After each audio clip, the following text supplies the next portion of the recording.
Olá pessoal, meu nome é Sérgio e hoje a gente está aqui para falar um pouquinho desse tema aí, ó, que vocês estão vendo aqui do lado, o oceanólogo como consultor ambiental e a importância da aplicação da disciplina de poluição marinha na gestão ambiental costeira. Vamos lá? Olá pessoal, como eu disse, meu nome é Sérgio Fantini, eu sou formado em 1995 aí na FURG.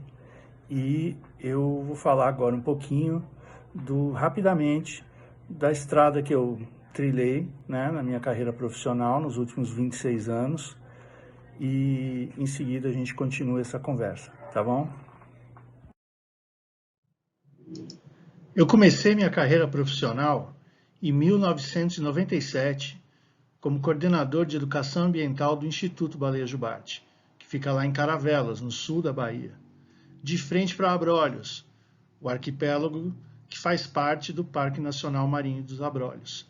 Foi lá que eu também aprendi bastante sobre a pesquisa e a conservação desses grandes cetáceos, que são as baleias jubarte. E também foi lá que, em 1997, eu e a professora de vocês, a Graziella, trabalhamos juntos quando ela era uma estagiária no Instituto Baleia Jubarte.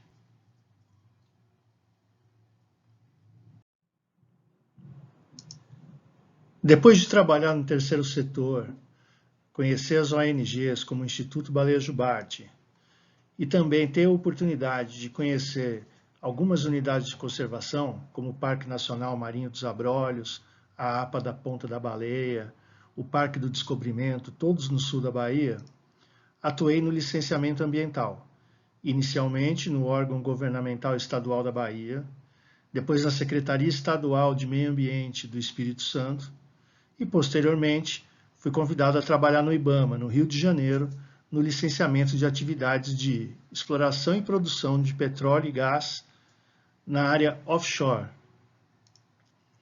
Posteriormente, trabalhei no projeto Tamar de volta ao Espírito Santo.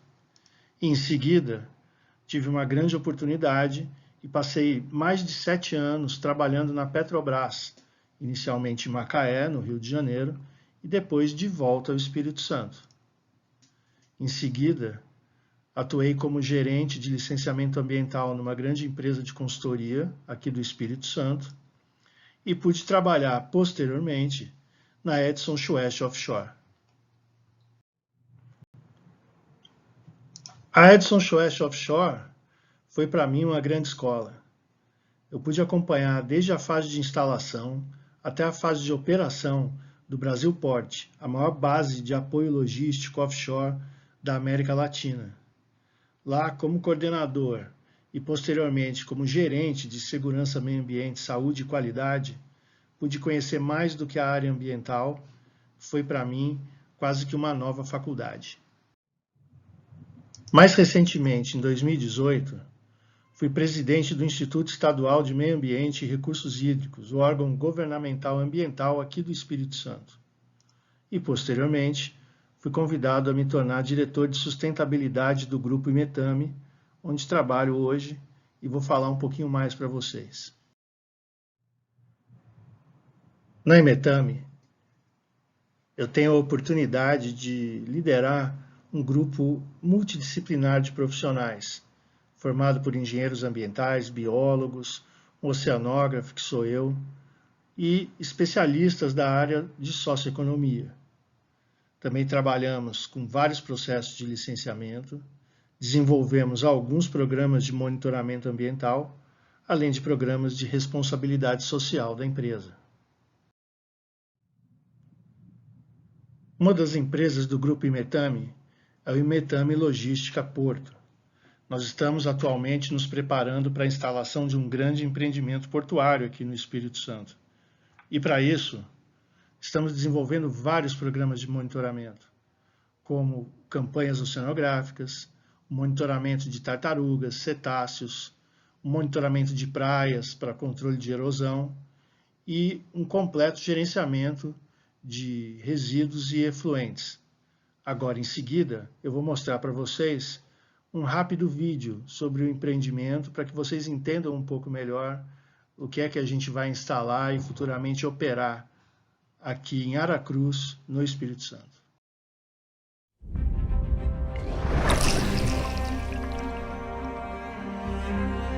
More than dreaming, evolve. More than creating solutions, building a better future.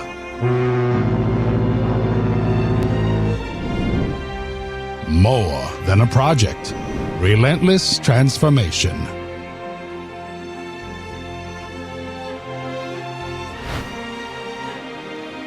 More than accomplishing, making a difference. More than a port for the world, a new connection between people and cultures. Imatami Logistica Porto. Located in the central major spot where everything happens in Brazil. And it will become an extraordinary evolution in the international trade market. Overall, straightforward access point with reduced time in operations involving roads, railroads, airports, pipelines, and an extraordinary proximity to the main states of Brazil. Footage, 841,000 meters squared. Docking area, 1,700 meters. Retro area, 755,000 meters squared.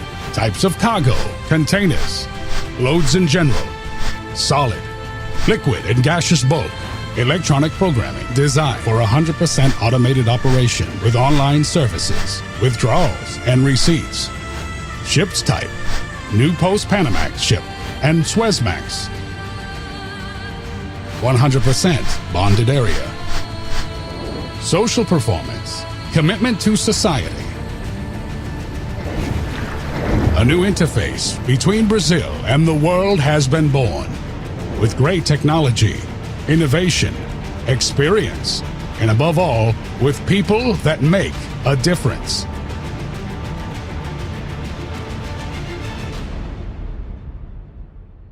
Imatami Logistics Port, making a difference to the world.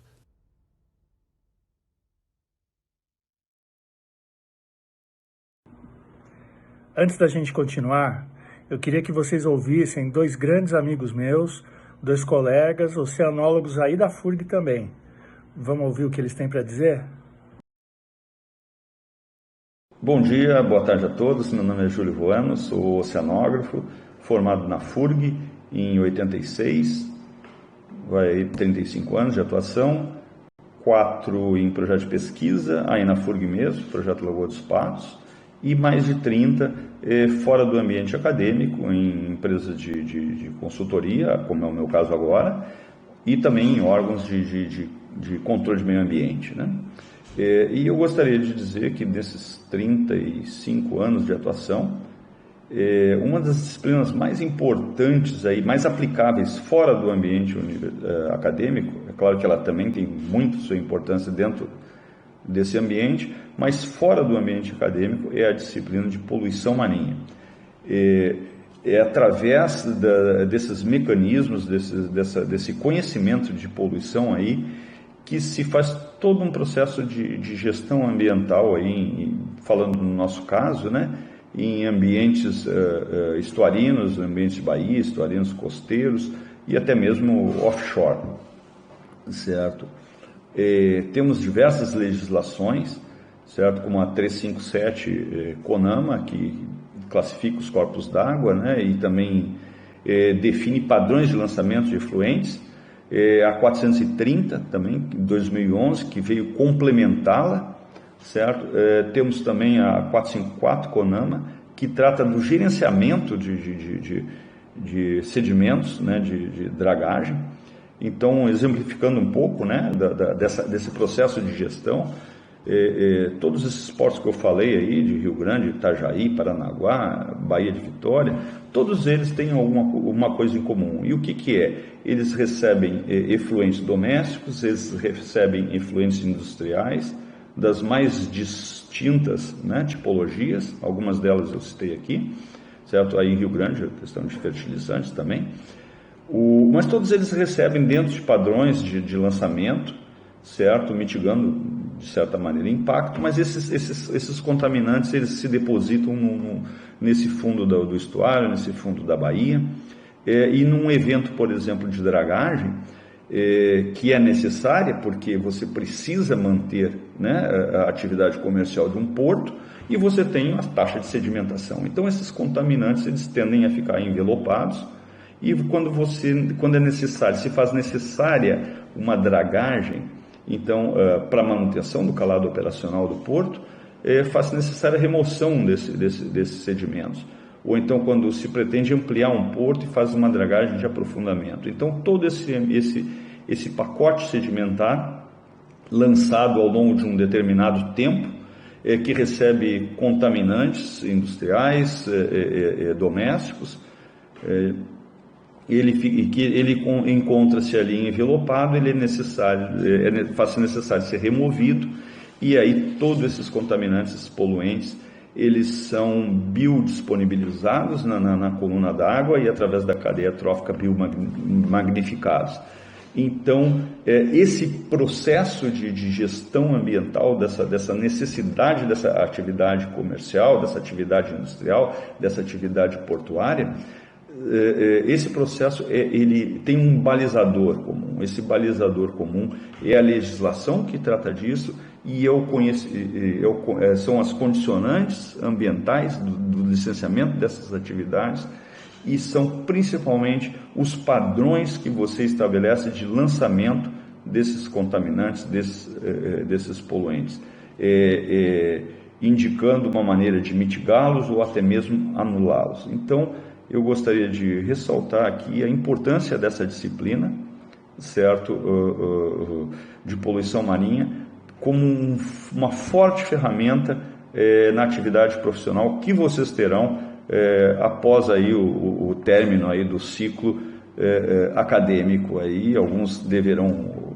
partir para o mestrado, com o doutorado, mas eu imagino que boa parte, eu gostaria até que boa parte dos estudantes hoje viessem para o mercado profissional fora do ambiente acadêmico, porque existe uma demanda muito grande, e aí nesse caso a disciplina de poluição ambiental é uma das ferramentas mais importantes que você dispõe. Então, aproveitem-na. Um abraço, saudações.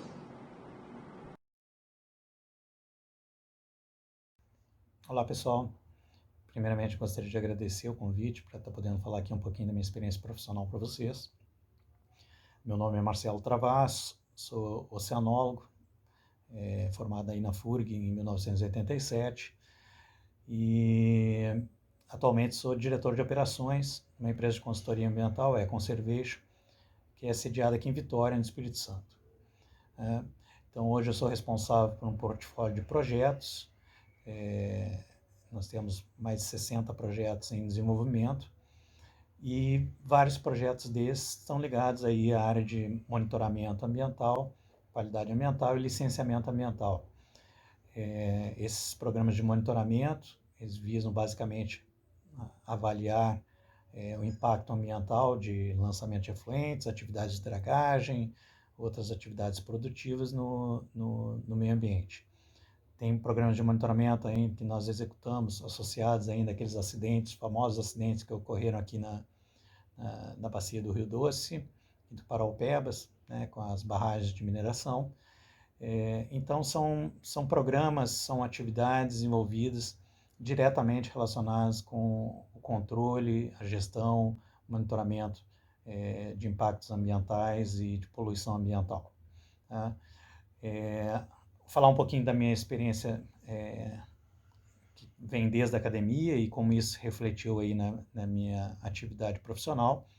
Primeiro, dizer que a formação nossa na área de oceanologia, com essa visão multidisciplinar e interdisciplinar, é uma visão holística, e isso permite nos dar um grande diferencial no mercado, tá? E esse diferencial é reconhecido, tá? Nos abrem portas, e desde que eu estive aí na academia, eu sempre trabalhei na área de poluição ambiental, desde o início trabalhando no laboratório de oceanografia geológica.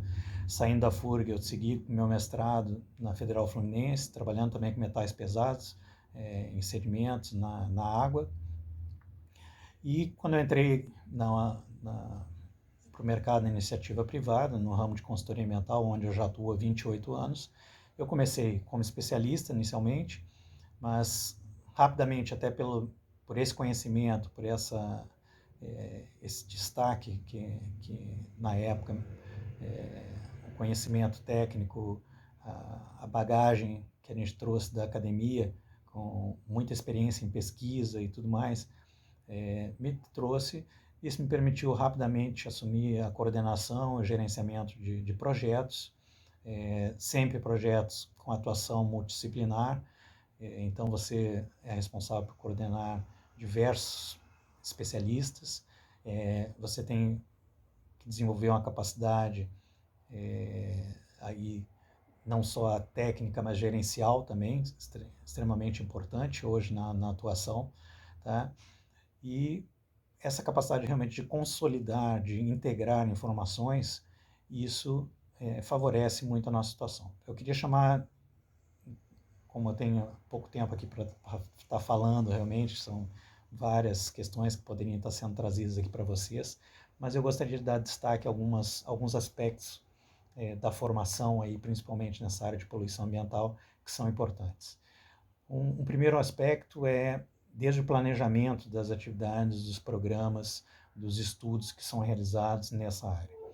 Então, um bom planejamento, uma boa estratégia amostral, o desenvolvimento a identificação de bons indicadores, tudo mais, isso é crucial, tá, para o resultado final desses programas. Então, fiquem atentos, isso é extremamente importante.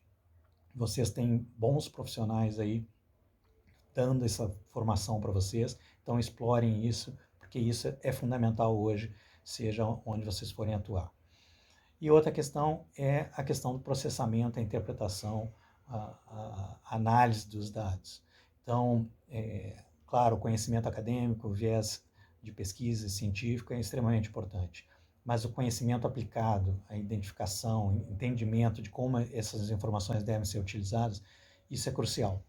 Tá? Então, esse é um grande desafio que vocês têm que ter e saber realmente, porque o mercado da consultoria, ele é bem aplicado. Então, você tem objetivos claros nos seus estudos, você tem que dar respostas claras, então não tem muito espaço para pesquisa, né? Mas, obviamente, que o rigor técnico, a qualidade técnica, isso não se pode abrir mão nunca, né? Então, eu chamo a atenção para esses dois pontos principais, que são pontos que a gente tem aqui na luta no dia a dia. Tá? Então, é produzir dados com qualidade, né? Dados com robustez, que permitam a gente fazer análise e ter resultados claros. Tá? Então, chamo a atenção para isso e me coloco aqui à disposição. Estou em Vitória. Vocês tendo a oportunidade, quiserem conhecer a empresa, tendo a oportunidade até para, de repente, vir fazer um estágio aqui no período de férias, vocês são meus convidados. O Sérgio Fantini tem aí meus contatos e vai deixar com vocês.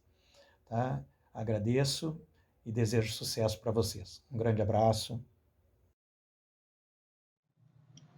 Agora que a gente ouviu o Júlio e o Marcelo falarem para a gente sobre as implicações do conhecimento da poluição ambiental, da poluição marinha para os empreendimentos portuários, vamos falar um pouquinho especificamente agora do empreendimento que eu estou usando como um estudo de caso aqui para a nossa aula, que é o empreendimento da Imetame Logística Porto, localizado no município de Aracruz, no estado do Espírito Santo, mais ou menos no centro do estado, numa área onde já existe ao norte a Portocel, que, entre outras coisas, é o maior exportador de celulose da América Latina, e ao sul o estaleiro Jurong, que hoje se dedica à construção de plataformas marinhas. Esse formato, esse layout que vocês veem plotado na imagem em vermelho, é o desenho do que futuramente serão os enrocamentos e a área portuária da Imetame. É importante a gente entender que a poluição marinha, a poluição ambiental, são questões, são potenciais de impacto que empreendimentos como o empreendimento portuário, durante sua instalação, podem trazer outros impactos em diferentes estratos do ambiente. A gente está falando aqui de fauna, a gente está falando das questões socioambientais, estamos falando da preservação de unidades de conservação, essas áreas protegidas. Então, vamos começar falando por essas questões no entorno do empreendimento da Imetame, para que a gente entenda a importância de conhecer o ambiente antes de começar um empreendimento. Inicialmente, vamos falar do projeto Tamar.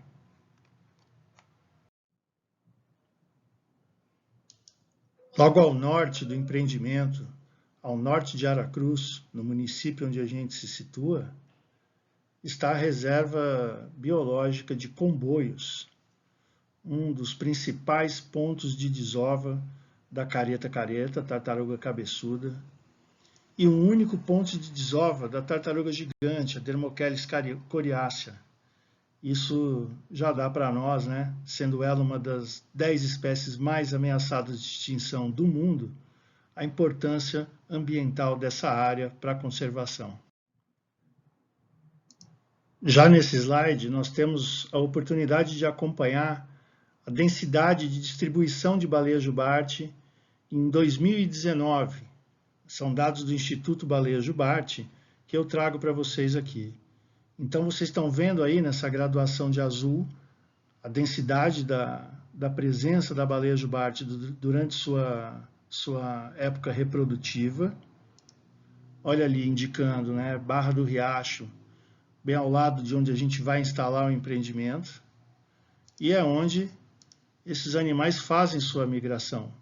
Então, mais uma vez, citando a importância do conhecimento dessa área, já falamos das tartarugas, agora falamos das baleias, da importância da gente conhecer antecipadamente a instalação do empreendimento, as características ambientais da região.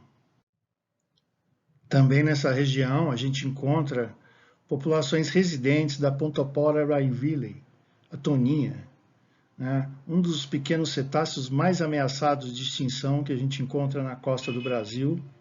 E essa é uma foto rara, né, um animal difícil de se monitorar, e ele vive ali, pertinho de onde a gente pretende instalar um empreendimento portuário.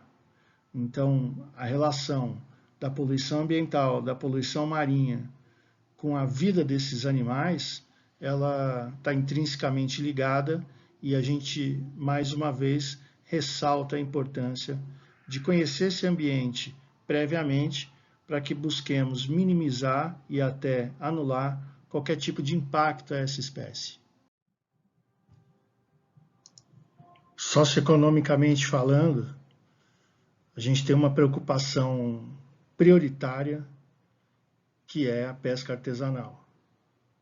Há uma grande população de pescadores artesanais que atua nessa região, e a qualidade da água está diretamente ligado com a qualidade do pescado que essas pessoas buscam para sua sobrevivência, sua subsistência, bem como, né, sua renda e a geração de emprego que essa área toda do Espírito Santo, todo o litoral do Espírito Santo, toda a geração de emprego relacionada à pesca que o litoral do Espírito Santo apresenta.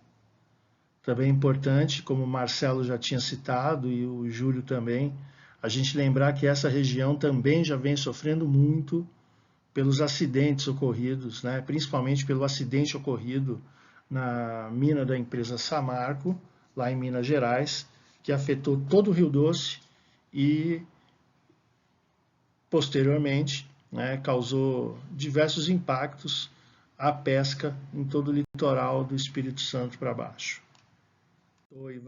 Como a gente já citou e vai falar novamente, a gente tem ao sul do empreendimento uma unidade de conservação, que na verdade é a união de duas unidades, a APA da Costa das Algas e a Reserva da Vida Silvestre de Santa Cruz, e ao norte do empreendimento, a gente já falou bastante, a Reserva Biológica dos Comboios. Chegando nesse ponto dessa nossa conversa, pelo que a gente ouviu do Júlio, ouviu do Marcelo, explicando para vocês, né, a magnitude do empreendimento que nós vamos implantar, toda essa preocupação que a gente tem com os aspectos socioeconômicos, com os aspectos de fauna e flora, com a presença de unidades de conservação de pessoas, de cetáceos, de tartarugas.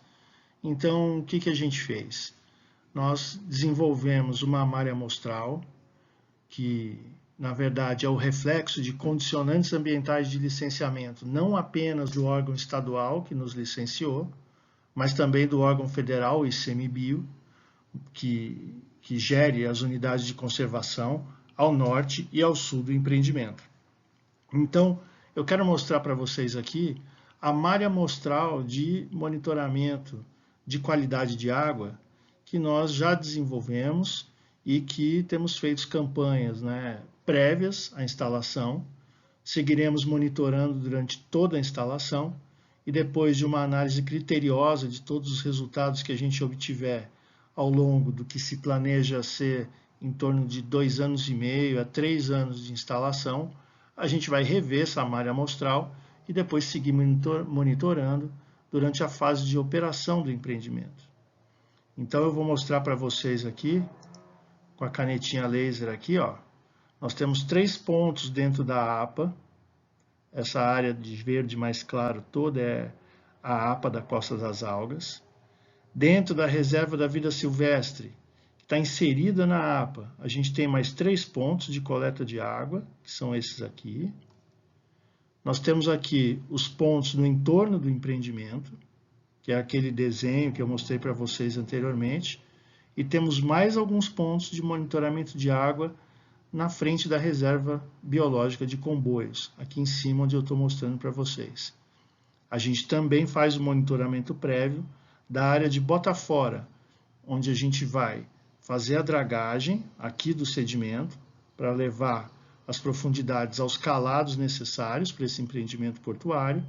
E em seguida, a gente despeja aqui num Botafora já licenciado também no órgão ambiental. Então, contextualizando esse programa de monitoramento da qualidade da água marinha, que vai ser desenvolvido durante a fase de implantação do terminal industrial da Emetame, as principais alterações na qualidade de água marinha na área de influência do empreendimento ocorrerão em função da disponibilização de altas concentrações de sedimento em suspensão, devido a operações de dragagem, overflow e descarte na área de disposição, o Botafora, aquele que eu mostrei para vocês no slide anterior. Os sedimentos em suspensão vão alterar a quantidade de luz nas camadas de coluna d'água, vão causar turbidez, aumentar a sedimentação local e tem um potencial de liberar contaminantes e nutrientes ao meio marinho, que antes estavam associados a esses sedimentos e que agora vão estar biodisponíveis na coluna d'água. Uma outra coisa é que as fases de implantação e operação do empreendimento precisam, como a gente já falou, ser associadas ao cumprimento de diretrizes de um programa ambiental. E olha aí o nosso objetivo: mitigar, controlar as possíveis alterações sobre a qualidade da água marinha decorrentes dessas atividades todas que a gente citou antes. Dessa forma, é que se faz necessária a implantação desse programa de monitoramento da qualidade de água marinha.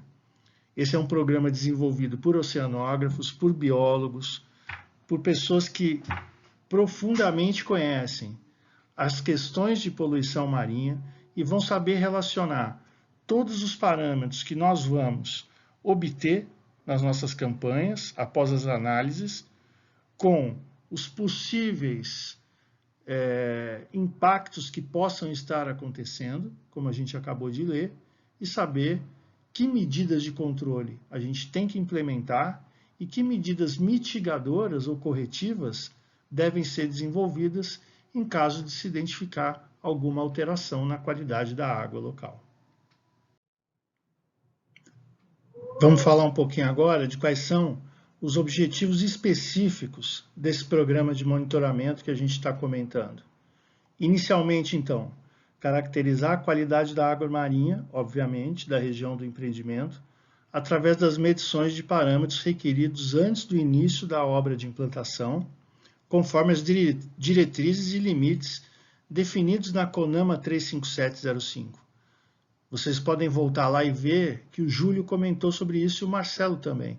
A gente tem diversas resoluções, diversas normativas referentes à poluição marinha, referentes aos parâmetros adequados, tanto de lançamento de efluentes, quanto de lançamento e descarte dos sedimentos dragados, e os parâmetros que a água ela precisa, né, se manter dentro de parâmetros. Quando a gente estuda a água do mar, ela precisa se manter dentro de parâmetros que são justamente essas resoluções, essas normativas que dizem quais são os níveis mínimos, médios e máximos da presença de cada composto dentro das amostras que a gente obtém.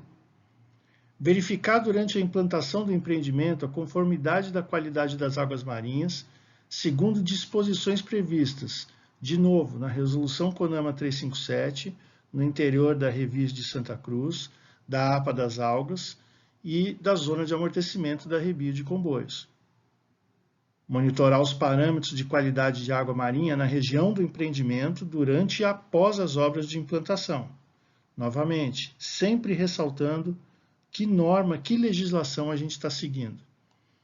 Avaliar e identificar eventuais alterações e a ocorrência de inconformidades na qualidade de água, com relação a essa normativa, e, caso necessário, reavaliar e propor ajustes na metodologia de monitoramento, bem como nas medidas de mitigação cabíveis, como eu falei aqui anteriormente. Avaliar o comportamento e o tempo de dispersão da pluma de sedimentos, através dos parâmetros de turbidez e CSS após o descarte dos sedimentos na área de Botafora. Ao final do monitoramento, na fase de instalação do empreendimento, avaliar a série de dados históricos obtidos de forma a integrar e propor o escopo da metodologia de monitoramento para a próxima fase, a fase de operação, e subsidiar e correlacionar os resultados do programa com outros programas vinculados ao empreendimento. Bom, pessoal, essa parte agora que a gente vai ver, ela não foi postada no ano passado. Ela já é uma atualização desse vídeo todo que vocês estão vendo aqui. Naquela época, a gente ainda não estava fazendo a instalação do terminal portuário. E agora a instalação, como vocês veem aí na foto, já segue firme, né? Então já estamos em fase de campanhas oceanográficas da fase de instalação. A professora Graziella vai mandar para vocês um relatório pós-campanha. É o relatório que a gente entrega para o órgão ambiental depois que fazemos as campanhas. Importante vocês notarem o seguinte: existem várias premissas para a gente elaborar uma campanha dessa, né? A gente tem a parte da legislação que tem que ser atendida, a gente tem as questões oceanográficas que devem ser observadas, e depois das coletas feitas, as análises feitas, a gente tem toda uma parte de avaliação dos resultados e as conclusões, obviamente. Vocês vão perceber que tudo que a gente apresenta para um órgão ambiental, num relatório como esse, são as coisas que vocês estão aprendendo agora nessa disciplina de poluição marinha. Eu quero que vocês tirem desse relatório o formato como a gente trabalha. Quando você vier trabalhar aqui como consultor, quando você tiver sua empresa de consultoria, ou quando você estiver na universidade dando uma consultoria para alguma empresa, né, como professor, como mestrado, como doutorado, você vai montar relatórios desse formato. Então é bastante importante que vocês conheçam um tipo de produto que é rotineiro, que é corriqueiro da vida da consultoria ambiental e que envolve tudo que vocês estão aprendendo aí agora. Vamos dar uma olhada?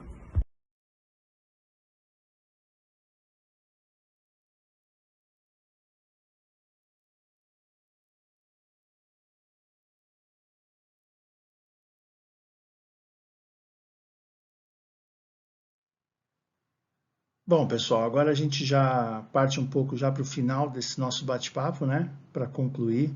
E eu queria deixar aqui algumas referências, né? Sobre fotos, sobre o material que eu utilizei aqui e também algumas dicas, né? Inicialmente, né, ressaltar que todos os dados do programa de monitoramento que vocês viram aqui são de autoria da Econservation e da Imetame. Uma outra dica que eu queria deixar aí para vocês, né, é que a gente poderia ficar aqui falando sobre a questão da legislação durante muito tempo, mas eu acho que é um bom ponto de pesquisa isso, a questão da legislação hoje aplicada para a gestão ambiental de áreas costeiras, de empreendimentos, né, que vão ser implantados e que já operam, como é a resolução CONAMA 357. Acho que essa é uma pesquisa bacana, entender por que é que a CONAMA traz aquela lista de parâmetros, né, por que é que os máximos de cada parâmetro que são aceitos, né, o que é que acontece quando aqueles parâmetros estouram seus máximos permitidos. Eu queria aqui também, né, fazer uma menção a todo o material fotográfico que eu utilizei, tanto do Júlio Campos, na questão naquela foto da Toninha, né, que é uma foto muito difícil de se obter, um animal muito difícil de se monitorar. Eu também utilizei fotos do site do Tamar, do Instituto Baleia Jubarte e algumas outras fotos de internet. No site da Imetame, vocês podem conhecer um pouco mais sobre as empresas do grupo e os outros empreendimentos que a gente já desenvolve, né? E mais sobre esse empreendimento portuário também. Eu espero que tenha ficado muito claro, assim, né? Como a poluição marinha e a poluição ambiental em geral, ela é um estudo básico para a gente conseguir mitigar, para a gente conseguir principalmente evitar qualquer tipo de impacto, né? Tanto para a área marinha, para a área costeira, mas principalmente, né, para questões socioeconômicas, que a gente sabe que a pesca artesanal está intrinsecamente ligada, né, aos empreendimentos costeiros, e é grande a importância da pesca artesanal para a geração de emprego e renda no Brasil. Então, é lá na poluição marinha que a gente começa a entender a base de qualquer tipo de impacto que possa vir se magnificando e chegar a atingir as pessoas. E a gente, pelo menos aqui na Imetame, está tratando disso com muita responsabilidade, trabalhando com profissionais, né, de alta qualidade e, por sorte nossa, né, da nossa profissão, com diversos oceanógrafos, oceanólogos, diversos especialistas da academia e de fora da academia nos ajudando, né, nesse monitoramento. Aqui em cima aqui, ó, tem um link do YouTube que eu gostaria que vocês dessem uma olhada. Essa foi uma live que a gente fez da Oceano e vocês vão ver lá as minhas opiniões e as opiniões de diversos outros oceanólogos, entre eles pelo menos 2 oceanólogos da FURG, né, o Henrique Ilha e o Luiz Henrique Fabres, e vocês vão ver lá, todo mundo lá é gestor de empreendimento portuário em diversos locais do país, e acho que vai trazer também para vocês assim um monte de ideia nova sobre o monitoramento ambiental, tá?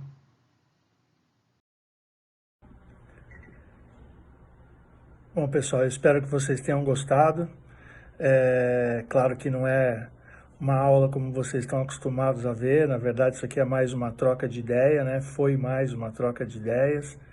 Eu espero ter contribuído para abrir um pouco assim mais o horizonte de questões de vocês com relação a seguir uma carreira de gestão ambiental, de um profissional de mercado que trabalha mais com isso, ou de seguir uma carreira acadêmica, e lembrando que uma coisa não exclui a outra, né? Você pode seguir as duas linhas tendo disposição e vontade, depende só de você.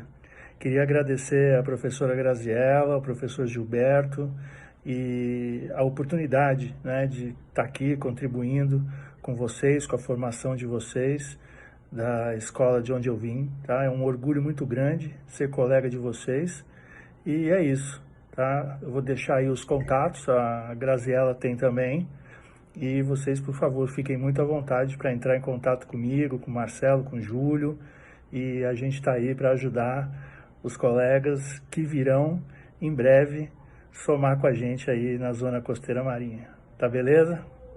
Muito obrigado.